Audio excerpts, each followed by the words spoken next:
By the grace of Allah, the Jamaat Ahmadiyya Georgia was again given the opportunity to organize its second Jalsa Salana on May 24th and 25th.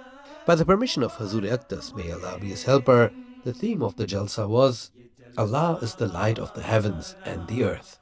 The Jalsa started with a Friday prayer, and at the beginning of the first session, the message of Hazur Aqdas, may Allah be his helper, to the Jamaat members of Georgia was read out by Mr. Mashood Ahmad Zafar Sahib, missionary and representative of Hazrat Khalifatul Masih, may Allah be his helper.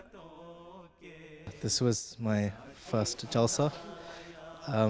At first I was quite shocked and surprised to see everyone coming from international, especially to a place like Georgia. Understanding it was the second Jalsa is quite auspicious. I enjoyed the speeches. I actually had them translated to me. In particular, I liked the Mehrabi speech from Azerbaijan. He gave, it was quite inspirational, how people who may commit or may have had a tough life, maybe practicing some goodness to humanity, and even from some small bit of humanity, then they can be forgiven by God Almighty. So that was quite inspirational.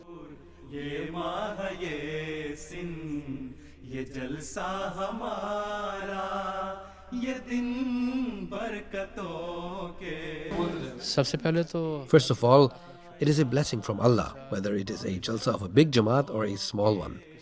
The promised Messiah ﷺ laid the foundation for this Jalsa, and it is always a pleasure to attend a Jalsa. The message of Hazur Aqdas, may Allah be his helper, for the Jamaat members is that we should do tabligh to the Georgians and convey the true message to them. The second point that we should focus on is that we should follow the path of meekness and humility. And the third point is the one that is very important for all of us, which is to watch and listen to MTA every day and put what we see into practice.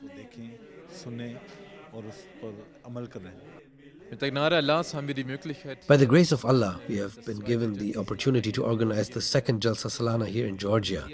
My humble self was responsible for the Jalsa Gah, for the whole program and for the speeches that took place. This time, by the grace of Allah and also with the permission of Hazrat Khalifatul Masih, may Allah be his helper, we also asked the Murabbiyan from abroad to give his speech, and these are just the blessings that the promised Messiah ﷺ has given for the participants of the Jalsa Salana, that one can then also refuel his spirituality through these speeches.